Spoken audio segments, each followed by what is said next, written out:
ইউক্রেনের সংঘাতে স্মরণকালে সবচেয়ে ভয়াবহতা দেখবে বিশ্ব। জাতিসংঘের সাধারণ পরিষদের অধিবেশনে এমন আশঙ্কার কথা জানিয়েছেন মহাসচিব অ্যান্তোনিও গুতেরেস। রক্তপাত ছাড়া দ্রুত সংকট সমাধানের আহ্বান জানিয়েছেন তিনি। রুশ আগ্রাসন ঠেকাতে সর্বোচ্চ ব্যবস্থা নেওয়ার তাগিদ দিয়েছেন ইউক্রেনের প্রতিনিধি। বৈঠকে উপস্থিত রাশিয়ার প্রতিনিধির বক্তব্য ছিল ইউক্রেনে অভিযান চালানোর প্রচ্ছন্ন ইঙ্গিত। সংকটের পুরো দায়ী তিনি চাপান পশ্চিমাদের উপর। যেটা সম্পর্কে আমি বলছি, এটা এমন একটা যুদ্ধ হবে যে যুদ্ধে বিশ্বের বড় বড় রাষ্ট্রগুলো ধ্বংস হয়ে যাবে, এবং এটা আমেরিকা এবং তার যে অ্যালায়েন্স আছে, মানে জোট আছে, আমেরিকা, ন্যাটো, ইউনাইটেড নেশনস, তারপরে আপনার ইউরোপীয় ইউনিয়ন, এদের সাথে যুদ্ধে জড়াবে মূলত রাশিয়া, চায়না, এরা। এবং এর ফলে পশ্চিমা সভ্যতার পতন ঘটবে। পশ্চিমা সভ্যতা বলে কিছু আর থাকবে না, আমেরিকা বলে কোনো কান্ট্রি আর থাকবে না। বিশ্বের বড় বড় যে দেশগুলো আছে এগুলো পারমাণবিক যুদ্ধের ফলশ্রুতিতে ধ্বংস হয়ে যাবে। ইমামুল মাহদি ততক্ষণ বের হবেন না যতক্ষণ এই বিশ্বে একটা মালহামার সূচনা না হচ্ছে। কি না হচ্ছে? এখন প্রশ্ন করেন আমাকে, মালহামা কি? মালহামা হচ্ছে এমন যুদ্ধ যে যুদ্ধে 100 জন সৈনিকের মধ্যে 99 জন সৈনিক মারা যাবে। নবীজি বলেছেন এই মালহামায় 80টা দেশ একত্রিত হবে, 80টা পতাকা, মানে 80টা দেশ, এবং প্রত্যেক পতাকার নিচে থাকবে 12,000 করে সৈন্য। এবং এই যুদ্ধে এমন কিছু অস্ত্র ব্যবহার করা হবে যা বিশ্ববাসী কখনো দেখেনি। এক একটা করে পারমাণবিক বোমা পড়বে, একটা করে দেশ ডিস্ট্রয় হয়ে যাবে।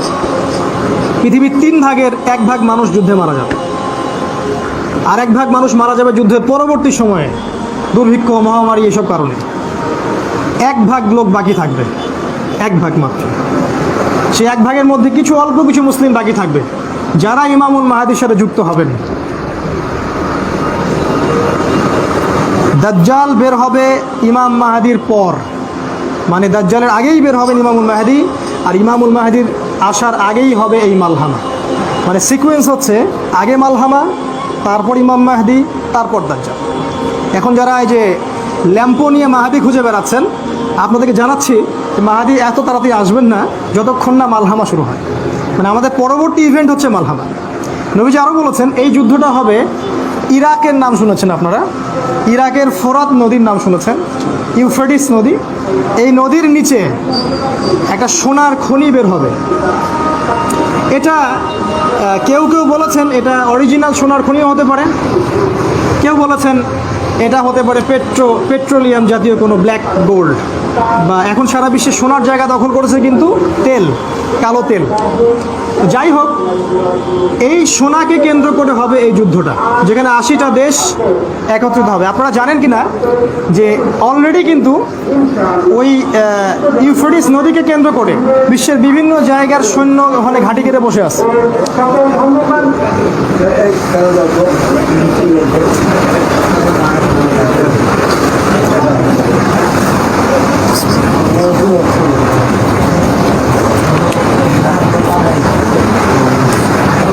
ফোন করছিস? বিসমিল্লাহি আউয়ালুহু ওয়া আখিরুহু। যেটা বলছিলাম যে দাজ্জাল বের হবে ইমাম মাহদির পর, ইমাম মাহদি আসবেন না যতক্ষণ না মালহামা শুরু হবে। আমাদের সামনের ইভেন্ট অপেক্ষা করছে মালহামা। বিশ্বের বড় বড় যে দেশগুলো আছে এগুলো পারমাণবিক যুদ্ধের ফলশ্রুতিতে ধ্বংস হয়ে যাবে। 3 ভাগের মধ্যে 1 ভাগ মানুষই মারা যাবে, 1 ভাগ মানুষ দুর্ভিক্ষ, মহামারী, এগুলোতে মারা যাবে সামনের দিনগুলোতে।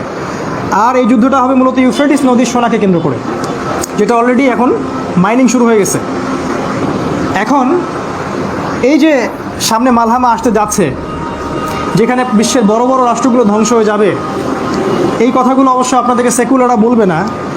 এই কথাগুলো আপনারা মিডিয়া, টেলিভিশন এগুলোতে পাবেন না। এই কথা তাদের কাছেই পাবেন যারা কোরআন সুন্নাহর সাথে বর্তমান বিশ্বকে পড়াশোনা করে, তাদের কাছে পাবেন। আর অনেক মানুষ এগুলোকে বলতে পারে পাগলের প্রলাপ। আমরা শুধু বলি আপনারা অপেক্ষা করেন, দেখেন সামনে কী হয়।